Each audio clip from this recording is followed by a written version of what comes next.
Hoje nós vamos conversar sobre um tema de extrema importância, que é a disfunção erétil.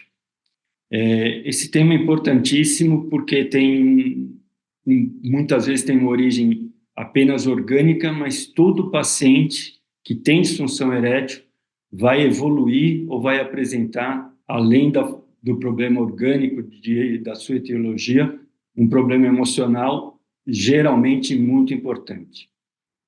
E também, grande parte dos pacientes já tem um problema emocional de base, o que torna um pouquinho mais difícil e mais importante ainda a gente entender bem tanto a parte orgânica quanto a parte emocional desses pacientes.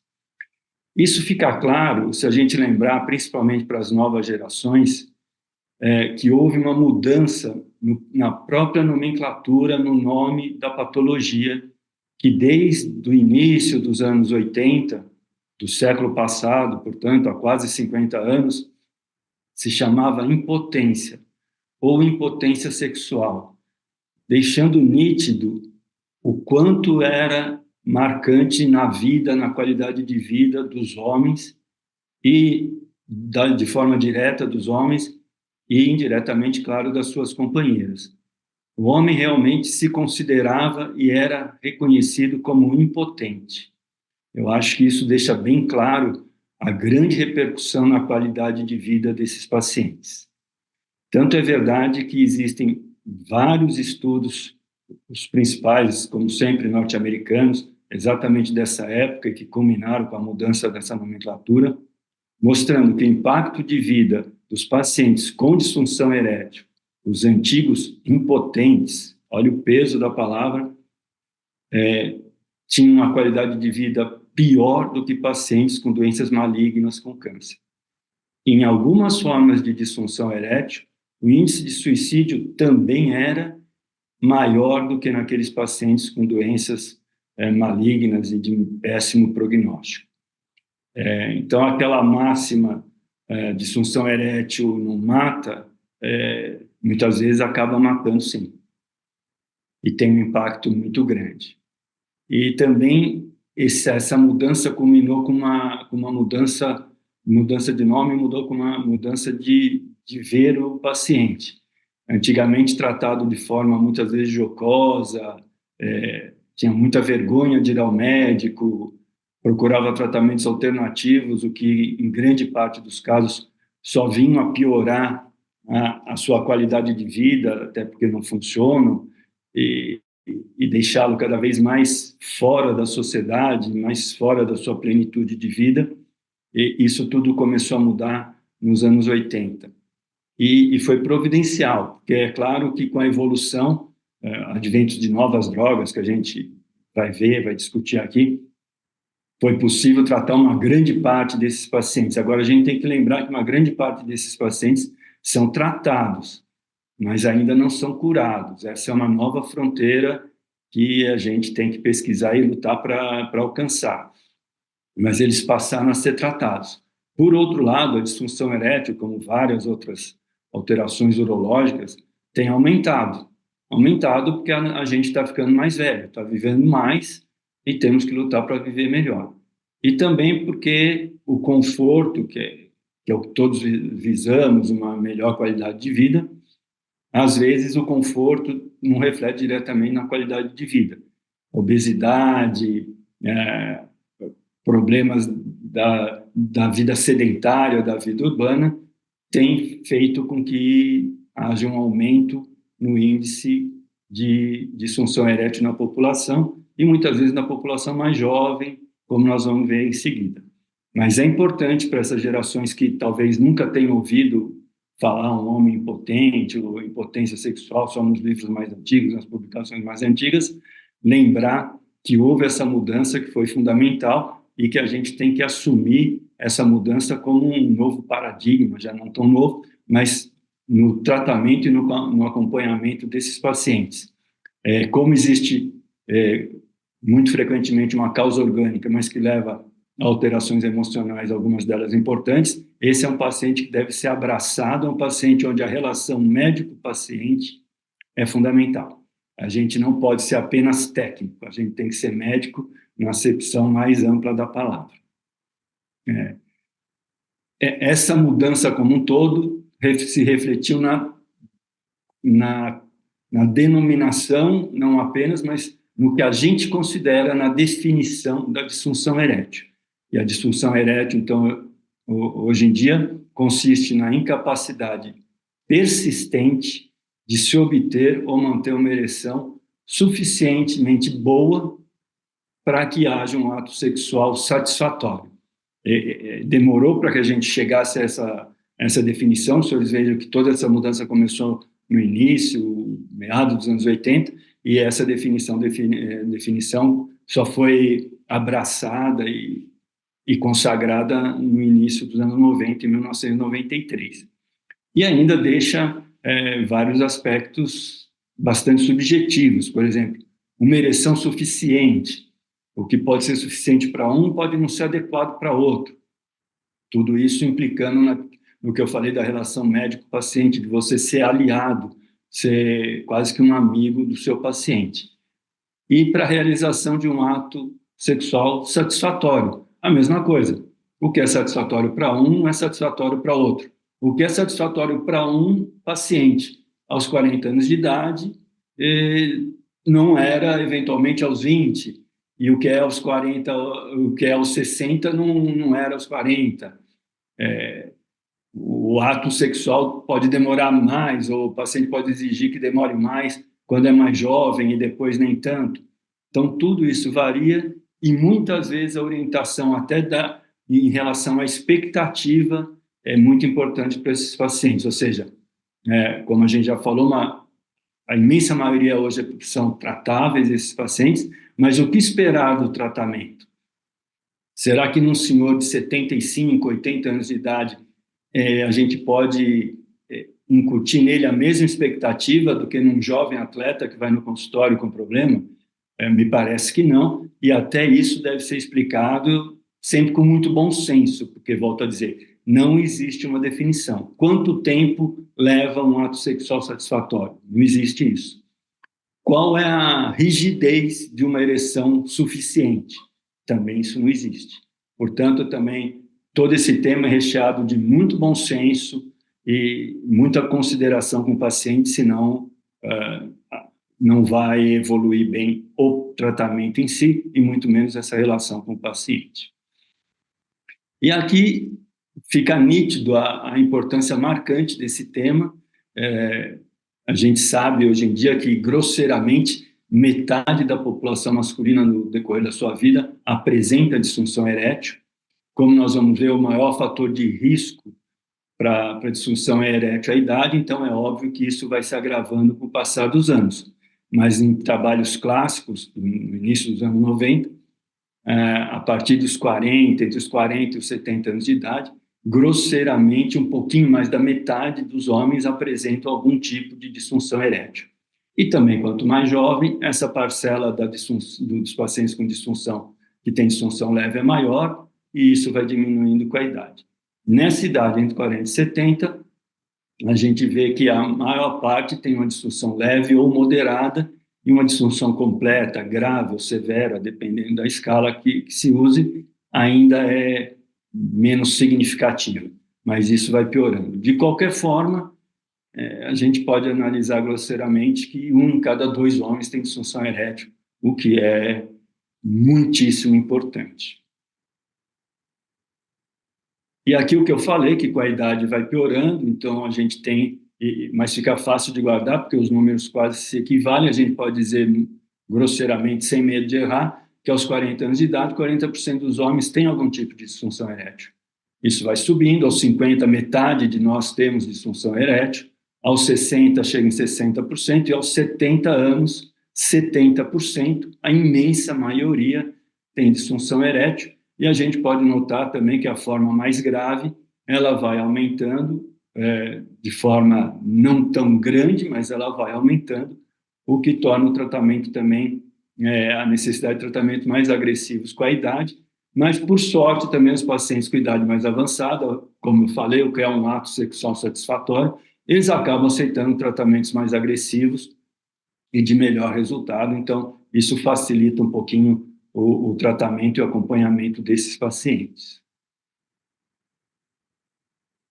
Aqui no Brasil, a gente, infelizmente, não foge da regra, os números variam um pouquinho, mas não tem uma diferença tão importante, e volto a dizer, metade dos homens brasileiros, de qualquer etnia, de qualquer origem, de onde veio a família, acaba tendo disfunção erétil em torno dos 50 anos de idade e também vai aumentando. Em qualquer região do Brasil, esse foi um estudo feito em várias regiões e não mostrou diferenças.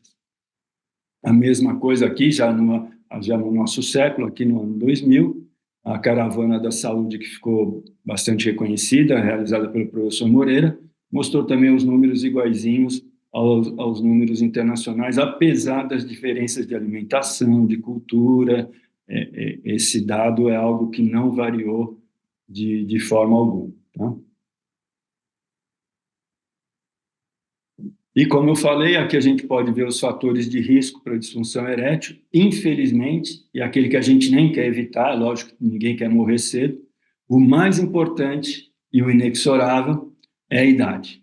Como nós vimos, quanto mais velho, maior a chance de disfunção erétil, maior a chance de disfunção erétil grave, mas também uma maior aceitação, quanto maior a idade, de técnicas mais agressivas e que acabam resolvendo, aí sim, de forma definitiva, seria a cura do problema desses pacientes com idade mais avançada.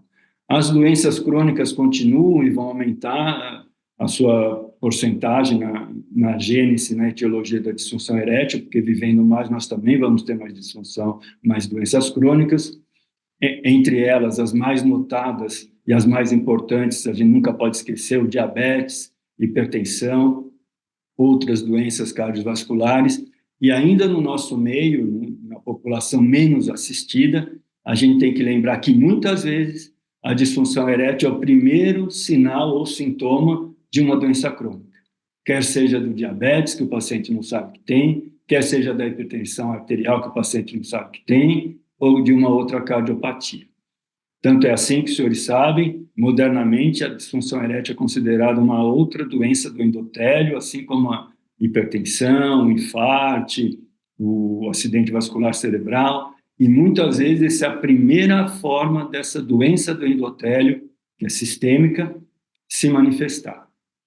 Portanto, muitas vezes, realmente, o paciente que não faz check-up, que tem menos acesso ao sistema de saúde, principalmente ao sistema mais sofisticado, o que a gente vê nesse paciente como primeira alteração na vida dele é ele se queixar, já que está começando a ter uma disfunção erétil e não sabe a causa, muitas vezes acha que é emocional, porque está casado há algum tempo, e quando a gente vai pesquisar, e é por isso que eu digo que a gente tem que ser médico na acepção da palavra, não pode se esquecer de pesquisar essas doenças sistêmicas, não pode se esquecer de medir a pressão arterial do paciente, de fazer alguma avaliação mínima da parte cardiológica, e principalmente de diabetes, porque muitas vezes essa é a causa que deve ser tratada, porque muitas vezes só tratando a causa, diabetes, melhorando a pressão arterial desse paciente, ele vai estabilizar, pode se tornar compensado, um paciente que estava descompensado, e vai melhorar um pouco da sua função erétil. Cirurgias ou traumas, os traumas são bem conhecidos, principalmente traumas perineais, traumas uretrais, mas as cirurgias, houve uma melhora enorme no índice de disfunção erétil após cirurgias pélvicas radicais, notadamente da prostatectomia radical, que acomete os homens mais ou menos da mesma idade, o câncer de próstata, que é a disfunção erétil, o câncer de próstata, e ainda muitas vezes acabam tendo que ser submetidos à cirurgia radical. Com o advento das técnicas robô-assistidas, esses níveis abaixaram, tornando a cirurgia mais bem aceita e com menos repercussão, mas ainda existe. E a gente tem que lembrar que, de novo, numa população menos assistida, também ainda a cirurgia mais realizada é a cirurgia tradicional, com índice superior de disfunção erétil e que merece não só orientação prévia, como orientação e tratamento após a cirurgia. O uso de medicações, quer seja medicações orais, e aqui é importante, porque às vezes a gente fica preso num paciente ou ligado a um paciente que foi diagnosticado de disfunção erétil, foi diagnosticado pela primeira vez hipertensão arterial, e ao tratar a hipertensão arterial dele, é lógico que a pressão vai se estabilizar, mas muitas vezes os próprios remédios antihipertensivos pioram pioram a disfunção erétil desse paciente, e a gente tem que lidar com isso e tem que dar um jeito de resolver, porque não pode deixar o paciente sem ser medicado. Infelizmente, também existe o uso de drogas com objetivo não médicos, drogas recreativas, que têm um impacto bastante importante no surgimento, no aparecimento da disfunção erétil, e os chamados fatores modificáveis, que aí seria principalmente o sedentarismo, a obesidade, que esse sim a gente pode, não é fácil, é uma luta constante do paciente e o médico, para que esses fatores sejam modificados, e aí sim, talvez sejam os casos onde a gente tem a maior recompensa, são pacientes que podem voltar a ser compensados, a ter relações sexuais normais, muitas vezes sem nenhuma medicação, apenas deixando sedentarismo, com hábitos alimentares mais saudáveis e modificando basicamente alguns fatores de estresse, mas principalmente com exercícios físicos frequentes e uma dieta mais orientada. Aqui é o esquema de como a gente tem a ereção, né? A gente tem que lembrar que a ereção nada mais é do que um maior afluxo sanguíneo para os corpos cavernosos, que se dilatam e acabam comprimindo a túnica albugínea, que é um tecido relativamente inelástico, e essa compressão e enchimento do corpo cavernoso, aumentando a pressão, uma vez que ele vai ser comprimido pela túnica albugínea, vai levar à ereção. Para isso, a gente tem que ser saudável o suficiente e tem que ter o mecanismo natural da ereção, como nós vamos ver.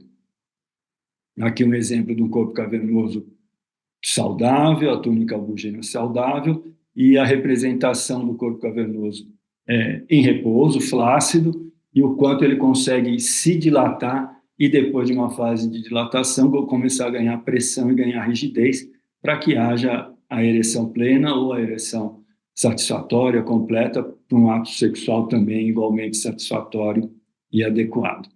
Esse é o sistema que tem que estar funcionando, é o sistema local, volto a dizer, o nosso sistema endotelial como um todo tem que funcionar adequadamente. As artérias também têm que se dilatar adequadamente para receber e transmitir o maior fluxo sanguíneo para dentro dos corpos cavernosos.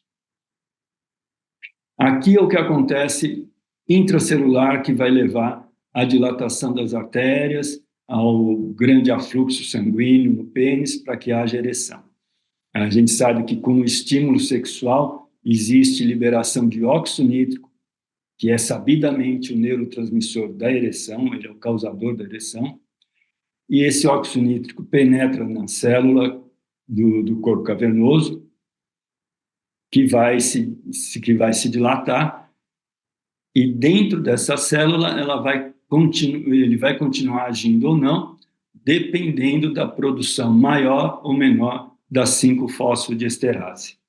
Se o óxido nítrico, então, é o neurotransmissor da ereção, que leva ao relaxamento do corpo cavernoso, que leva ao relaxamento dessa célula muscular lisa, para que haja essa dilatação e depois a compressão pela túnica albugínea, a 5-fosfodiesterase é a enzima que vai inibir o funcionamento do óxido nítrico e que levaria, numa ereção fisiológica, ao relaxamento desse músculo, a contração novamente desse músculo e, portanto, a perda da ereção.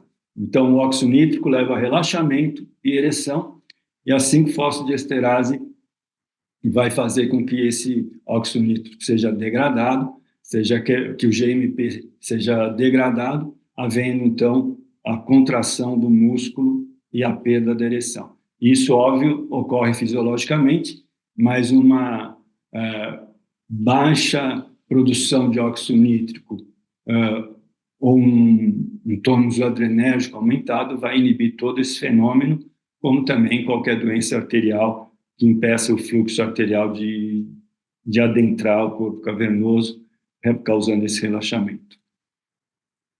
Aqui, novamente, a gente vê nitidamente a dilatação das artérias cavernosas e o aumento do fluxo para dentro do corpo cavernoso. E com toda essa evolução no diagnóstico, no entendimento do que é a disfunção erétil, e principalmente com o esclarecimento desse fenômeno, houve também uma evolução na classificação, como investigar e como tratar esses pacientes com disfunção erétil. A classificação mais antiga tentava dividir os pacientes e se eles eram arteriogênicos, ou seja, se tinham problema de insuficiência arterial, se tinha o que se chamava na época de disfunção veno-oclusiva, se tinha uma fibrose da túnica albuginea, ou seja, patologias que a gente nem conhecia bem e que a gente, portanto, não podia tratar bem também. Com esse conhecimento, ficou mais patente, mais claro e mais fácil de orientar, de conduzir esses pacientes, havendo duas classificações, uma muito mais acadêmica e científica, em que a gente ainda tenta distinguir o paciente de acordo com a sua etiologia, se ele é curável ou não curável. Volto a dizer, os curáveis realmente são muito raros, a imensa maioria dos pacientes são tratáveis, mas não são curáveis, mas principalmente com o advento das drogas mais modernas, baseadas naquele esquema de ereção que nós acabamos de ver, se os pacientes são respondedores ou não respondedores ao tratamento mais simples, mais fácil, mas ainda de alto sucesso, que seria o tratamento com drogas orais.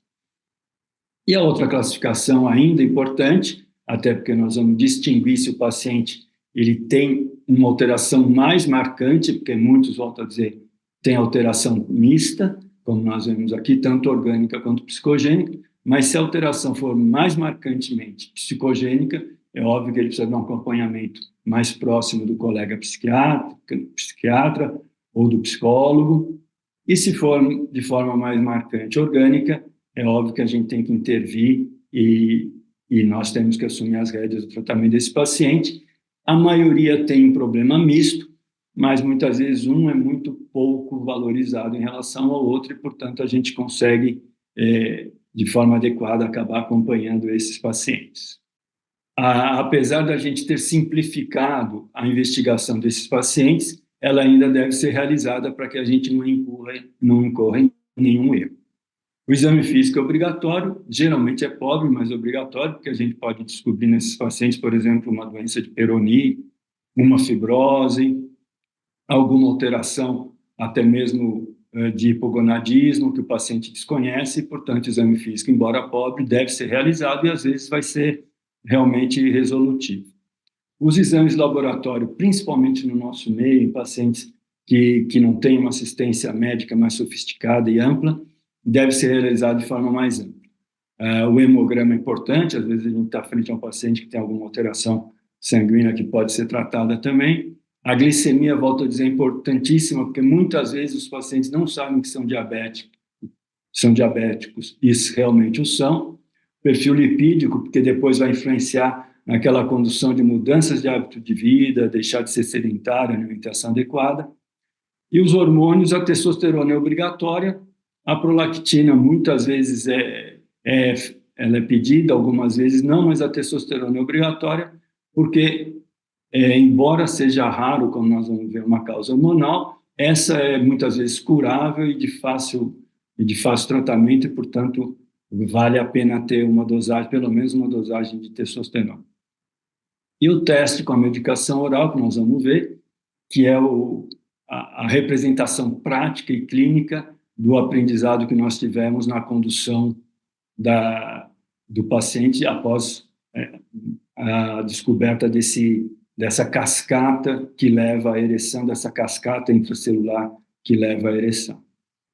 Como já falei, a testosterona deve ser pedida, mas na imensa maioria dos casos não tem nenhuma alteração hormonal desses pacientes. A disfunção erétil de causa endócrina existe, mas é muito rara, sendo responsável por apenas em torno de 5% de todos os pacientes que vão ao consultório ou ao ambulatório com queixa de disfunção erétil. Até porque já na história física, já na conversa do paciente, a gente vai poder selecionar mais adequadamente aqueles pacientes que merecem uma avaliação hormonal, porque em quase todo caso em que existe uma disfunção hormonal, uma queda de testosterona, nós estamos falando, portanto, de pacientes hipogonádicos, uma das outras queixas, além da falta de ereção, da perda ou da ereção não adequada, é a perda de libido e o próprio comportamento sexual do paciente, que muitas vezes vai ao consultório porque a esposa, a namorada obrigou, porque como ele não tem libido, também não tem relação para ele, não muda nada, ele está muito bem. O que acompanha e que muitas vezes acaba levando o paciente ao consultório é que, junto com a perda de libido, ele passa a perceber uma perda de interesse em todas as atividades. É o paciente que se refere cansado o dia inteiro, não quer trabalhar, não quer nenhum tipo de atividade. O que a gente tem também que tomar cuidado para não confundir, e nesse ponto o exame também é mandatório, se é um paciente com depressão ou se é um paciente que tem hipogonadismo. Lembrando que, para complicar um pouquinho, o paciente com depressão geralmente tende a cursar, num segundo tempo, com queda da testosterona. E, portanto, também aqui o acompanhamento, a gente ser mais um clínico geral, é de extrema importância. E aqui as definições de hipogonadismo, que todo mundo conhece, que a gente tem que pesquisar, é óbvio. Nesses pacientes que têm perda da libido, o exame físico se torna mais importante, a gente tem que ver as condições dos testículos, pilificação, tudo isso tem que ser estudado.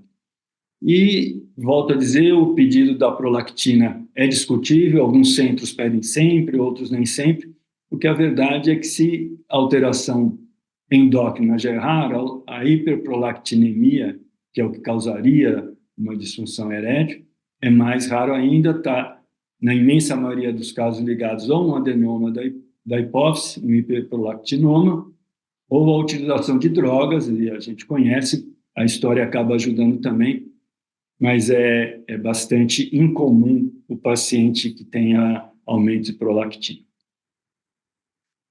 Aqui sim, já falando na parte mais importante para a gente, mais o dia a dia, que é o tratamento oral, que é o próprio teste oral, que a gente tem que...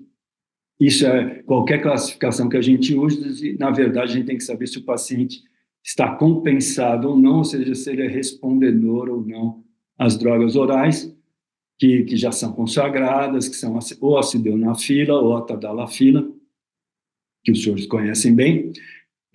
Lembrando daquele esqueminha da cascata intracelular da ereção, elas são consideradas drogas de ação periférica, são os inibidores da 5-fosfodiesterase, como eu já falei, sildenafila e a tadalafila são os mais utilizados, a vardenafila ainda existe, mas tem um lugar menos importante, digamos assim, e são drogas que têm um grande índice de sucesso, com efeitos colaterais frequentes, mas discretos, né? Nós temos que lembrar que todas as drogas, ambas as drogas, sildenafila ou a tadalafila, tendem a deixar o paciente mais ruborizado, podem dar um pouquinho de rinite, né? A sildenafila pode causar alguns problemas de troca de cor, a tadalafila dá um pouquinho mais de dor nas costas, ambas dão dores musculares. Eles são relativamente frequentes, mas são efeitos colaterais menores. A dor de cabeça acaba incomodando, a cefaleia acaba incomodando bastante alguns pacientes, e esses pacientes acabam descontinuando o tratamento. Agora, é importante que sempre a gente tente as duas drogas, porque o paciente que teve algum tipo de efeito colateral, uma delas não obrigatoriamente tem a outra, então às vezes ele se sente mais confortável. Ou seja, o paciente que usou uma e não foi bem, não é que ele deve mudar de tratamento imediatamente. Ele pode mudar a droga e com outra droga, muitas vezes, ele vai bem. Mas são drogas, ambas elas, que com alto índice de sucesso. Se a gente for analisar o sucesso na população não selecionada, ou seja, analisar todo paciente que chegar ao consultório com queixa de disfunção erétil e a gente der uma das drogas, independente da idade também, o índice de sucesso pode chegar até 70% dos pacientes. Lógico que, como a gente já viu, quanto mais idoso, maior a gravidade da disfunção erétil, isso também o sucesso vai diminuindo com a idade. E também com grupos selecionados. Por exemplo, entre os diabéticos, o índice de sucesso cai pela metade. Os idosos, como eu falei antes, cai para 60%. Se a gente for para grande idoso, super idoso, eventualmente, que chamo hoje, pode até ser mais baixo do que 60%. E naqueles pacientes após a prostatectomia radical, quer seja robótica ou não, o índice também é menor, girando em torno de 45%. De qualquer maneira, volto a dizer, são drogas de fácil utilização, de efeitos colaterais discretos, na imensa maioria do caso, os efeitos colaterais são até bastante suportáveis, e que mesmo em grupos de pior prognóstico, prostatectomizados, pacientes diabéticos, apresentam um índice de sucesso bastante bom, bastante considerável. E na população sem nenhuma outra comorbidade, o índice é muito alto, portanto, são drogas que devem ser testadas, primeiro para a gente classificar o paciente, e muitas delas vão acabar sendo o tratamento, na imensa maioria dos casos, definitivo, são pacientes que vão ter que tomar isso por muito tempo. É óbvio que muitos pacientes psicogênicos também podem usar e reagem bem a essa droga, e depois, sanada a causa psicogênica, sanada a alteração emocional, ele pode parar. Mas a imensa maioria dos pacientes com problemas orgânicos vão usar essa droga por muito tempo, até que a idade ou o agravamento de alguma doença de base as torne não mais eficazes. O que a gente precisa lembrar é que também a eficácia ela é estudada em grupos que são bem orientados. E aí a gente tem que lembrar um pouquinho da farmacodinâmica, da farmacocinética de cada droga. A sildenafila, que é a droga pioneira, ela tem um início de ação muito rápido, mas ela tem uma meia-vida bastante curta, o que dá uma janela de ação muito curta. Então, a sildenafila deve ser tomada 1 hora antes da relação sexual. Ambas as drogas devem ser administradas preferencialmente em jejum e sem bebidas alcoólicas, porque não tem aumento, efeito colateral, não tem nenhuma repercussão importante, mas vai diminuir sua absorção, diminuindo, portanto, também o seu índice de sucesso. Tá?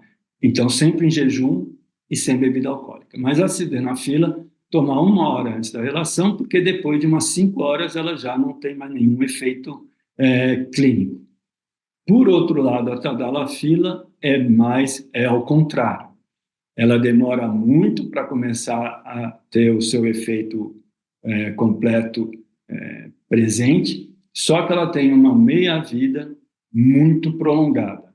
Ela tem uma meia-vida superior a 17, 18 horas, o que vai dar um período de ação, muitas vezes, de 36, 48 horas, e se o paciente for jovem, mais tempo.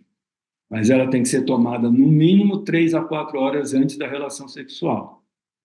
Senão ela não vai funcionar. Então, o paciente que confundir ou o médico não orientar e o paciente tomar tadalafila 1 hora antes da relação, ou seja, tomar 1 hora depois de outra relação, muitas vezes a melhora que houver vai ser muito mais por um efeito psicológico, por um efeito placebo, porque ela ainda não foi absorvida na sua plenitude. Tá? Tem que tomar com maior distância, mas aí ela tem a vantagem que também você não precisa sair correndo para ter relação, porque ela vai durar 2, 3 dias.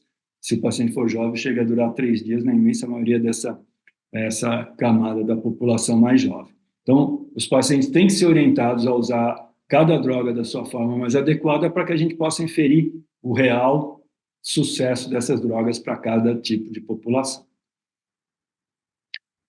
E aqueles pacientes que não responderam bem ao tratamento oral, eles já, feito de forma adequada, como eu falei, eles já estão classificados como não respondedores à droga oral. Ou aqueles que até reagiram bem, tiveram sucesso, mas é aquele grupo não tão raro, não é um grupo tão significante, mas não é absolutamente incomum, que tiveram sucesso, mas que o efeito colateral tornou o ato sexual não prazeroso, com dor de cabeça mais forte, ou com dor muscular importante, ou simplesmente é o paciente que tem medo mesmo.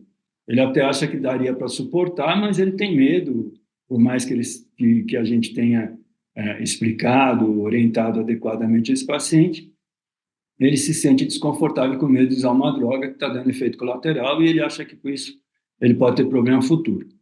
Esses pacientes ainda podem e devem, desde que estejam de acordo, ser tratados de forma clínica, através das injeções intracavernosas, que na realidade são um tratamento muito mais tradicional, bem mais antigo até do que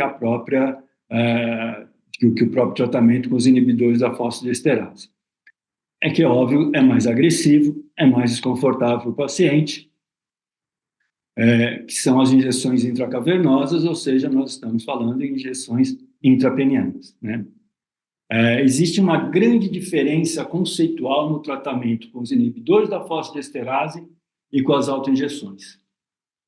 O inibidor da fosfodiesterase, a gente tem que reconhecer como uma droga maravilhosa, foi um advento e um avanço enorme da medicina, e é algo muito mais fisiológico do que a autoinjeção. Muito mais fisiológico por quê?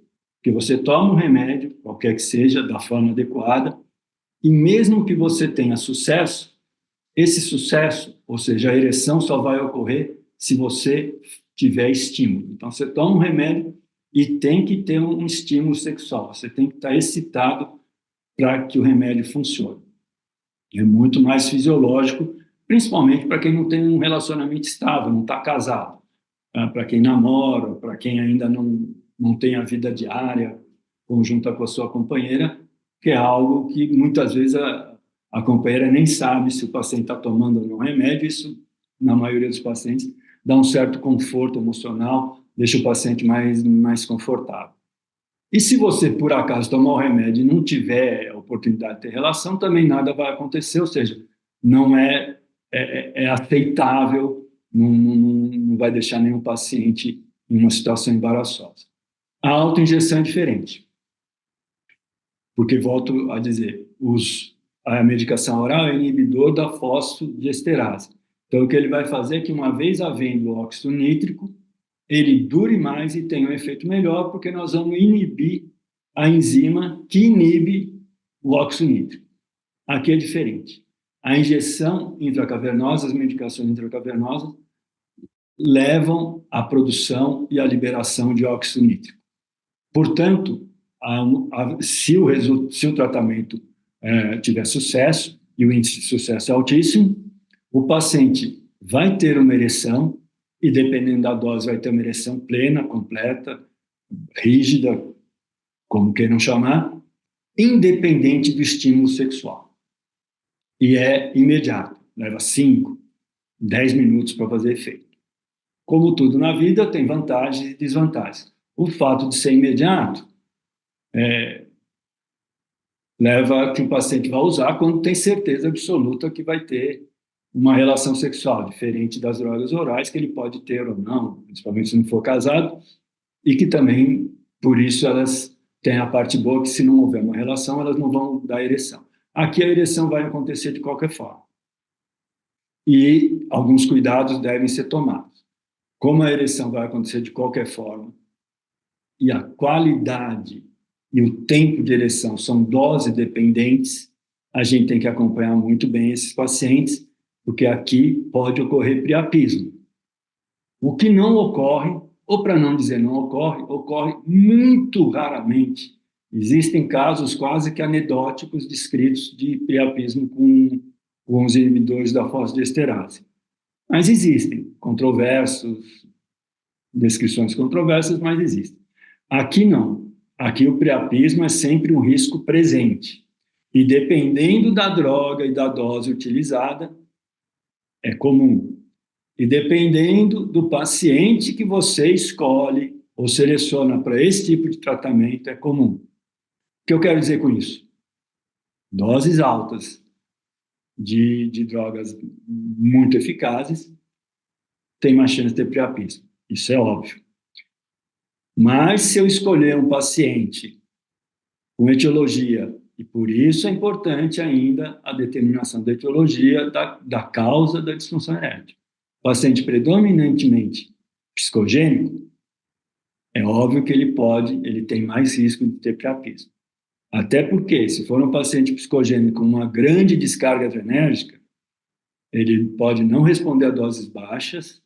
Quando você vai dar dose alta, aí suplantem muito essa descarga adrenérgica e ele vai ter priapismo porque não foi tentado várias vezes para deixá-lo mais tranquilo, deixá-lo menos com carga, com tônus adrenérgico menos alto, e uma dose alta vai levar esse paciente a priapismo. Mas são drogas muito eficazes. A gente vê, lembra os inibidores da fosfodiesterase em grupos não selecionados, 70% de sucesso com o inibidor da fosfodiesterase. Com a injeção intracavernosa, esse número sobe para 90% de resposta. E se for acompanhado, se for tentado mais aplicações, acertar a dose, eu diria que isso chega a virtualmente 100% de ereção com as drogas, também com as drogas adequadas no tratamento intracavernoso. Tem algumas vantagens por ser tão agressivo. Com o passar do tempo, com o uso crônico dessas autoinjeções, passa a haver uma melhora da ereção espontânea. Uma grande parte dos pacientes começa a perceber que consegue até ter algumas ereções espontâneas e de ótima qualidade, rígidas, sem a droga. Alguns conseguem descontinuar as drogas por algum tempo, e uma grande parte consegue usar em uma, duas ereções, usar com droga e consegue, eventualmente, depois de alguns dias, ter uma ereção normal sem droga. Isso ocorre. Porém, apesar de todo esse sucesso, por vários motivos, um deles óbvio, é óbvio que não é nada agradável, não é nada atraente aplicar uma injeção no pênis e ainda na hora da relação sexual. Geralmente, nesses casos, a companheira acaba tendo que saber, porque ele vai usar, senão se torna muito difícil tornar isso escondido. E por isso a interrupção varia. O abandono do tratamento, não em sucesso, abandono de tratamento em pacientes que tinham ou que apresentavam ereção plena com essas drogas intragavernosas, pode chegar a 60%.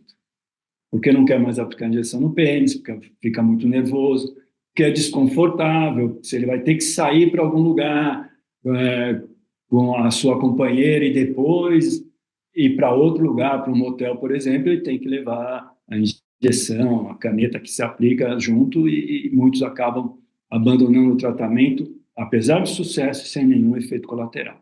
Mas os efeitos colaterais existem, e aqui não são tão desprezíveis, não.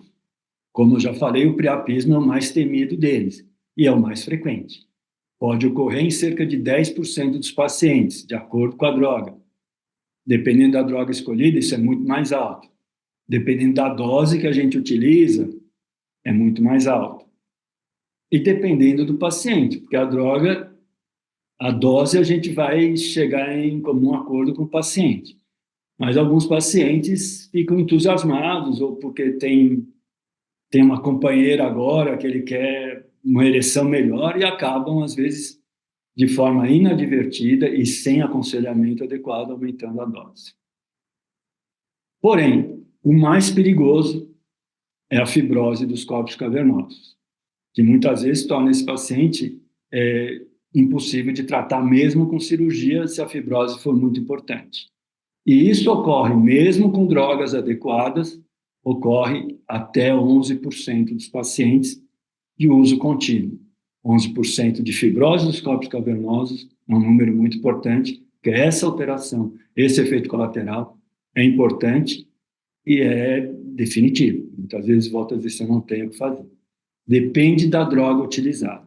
Nós vamos falar um pouquinho das drogas, mas a gente precisa lembrar que a papaverina, que é uma droga com alto índice de sucesso, causa ereção na imensa maioria dos pacientes, mas ela é proscrita, pelo menos a sua utilização individual, sua utilização isolada, porque o índice de fibrose dos corpos cavernosos utilizando a papaverina isoladamente é altíssimo. E são pacientes que vão sofrer de fibrose de forma inexorável. Existem vários trabalhos mostrando o índice de sucesso das drogas. A nossa maior experiência foi com a solução que é a mais utilizada internacionalmente, que é o Trimix. A gente tem experiência com o Trimix. O Trimix, como nós estamos vendo aqui, utiliza a papaverina, que eu falei que é proscrita isoladamente, mas em doses mínimas, muito, muito, muito baixas, em associação com a fentolamina e com a prostaglandina E1. E tem várias formulações desse trimix. O que a gente tem experiência é com a solução que foi idealizada pelo professor Goldstein, quando ainda estava na Universidade de Boston, que também acabou tendo grande repercussão internacional. Essa é a nossa maior experiência.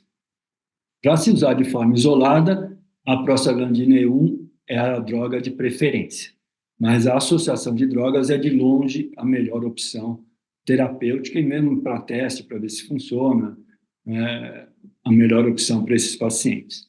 A experiência é bastante grande, volto a dizer, escolhendo adequadamente a dose, acompanhando os pacientes, o índice de sucesso é virtualmente 100%.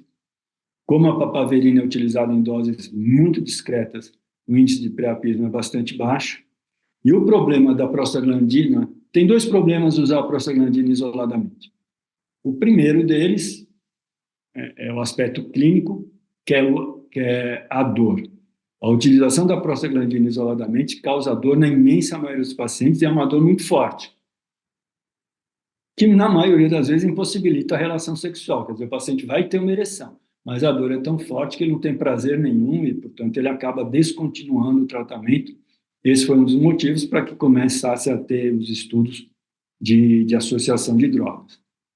Com essa solução, onde a dose da prostaglandina também é mais baixa, porque existe um sinergismo entre essas três drogas.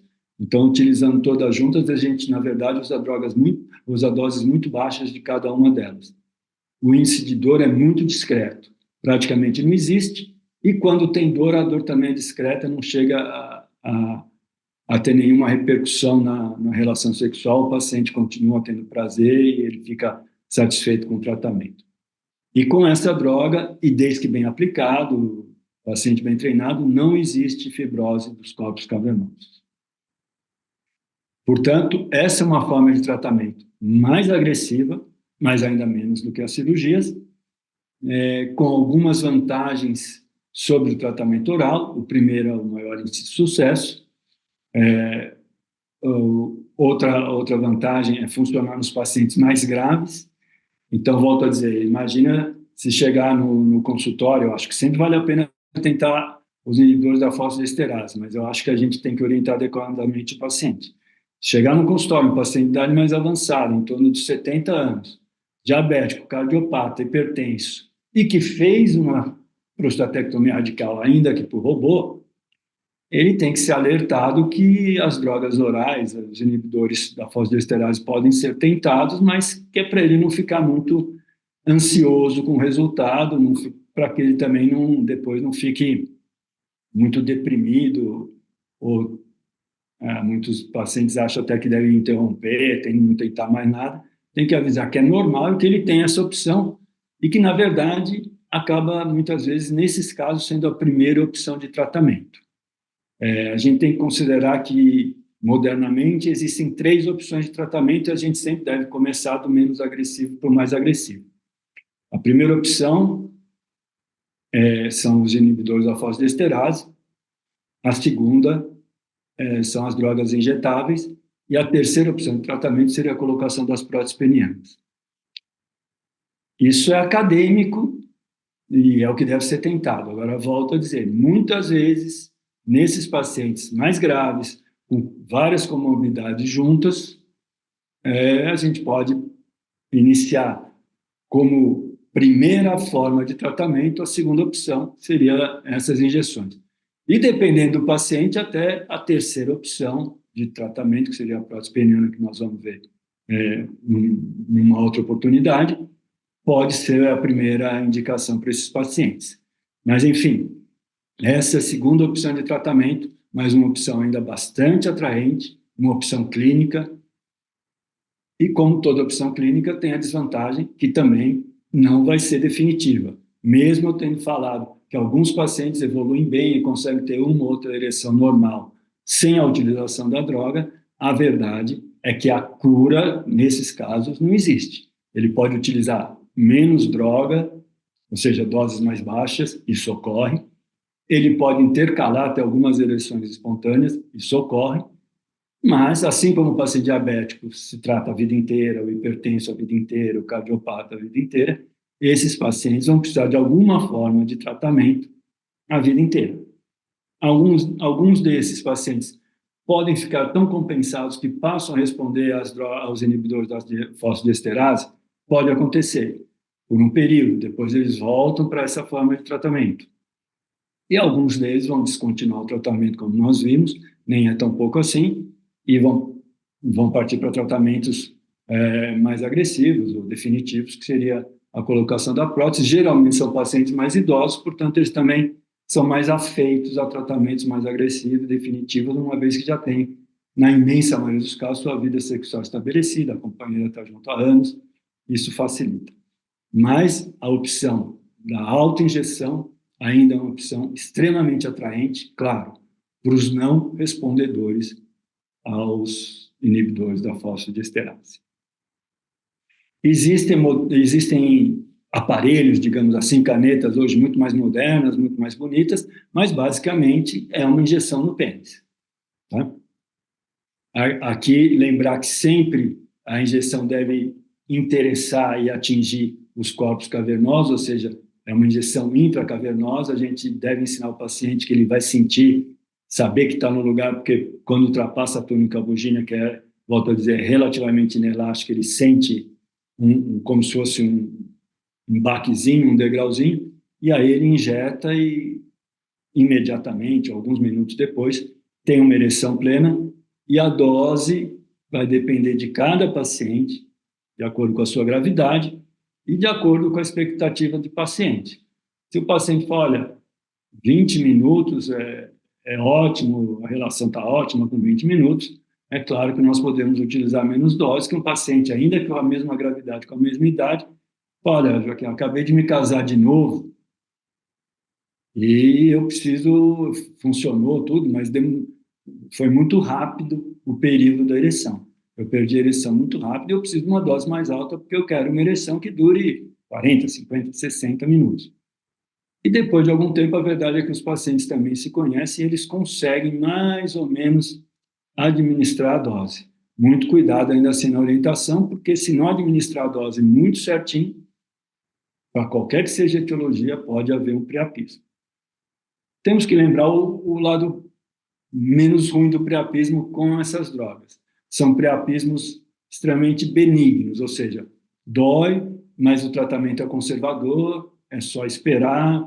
Raramente, com essa associação, nessas doses do professor Goldstein, raramente é um priapismo que tem que ir ao hospital. Quando tem que ir ao hospital, não precisa de nenhum tratamento muito agressivo, nenhum tipo de cirurgia de derivação. Muitas vezes a simples lavagem do corpo cavernoso, o paciente perde, trata o priapismo sem problema, mas a imensa maioria nem precisa ir para o hospital. Mas mesmo sendo um tratamento benigno, é óbvio que ele deve ser evitado. E isso depende muito da nossa orientação adequada. Muito obrigado.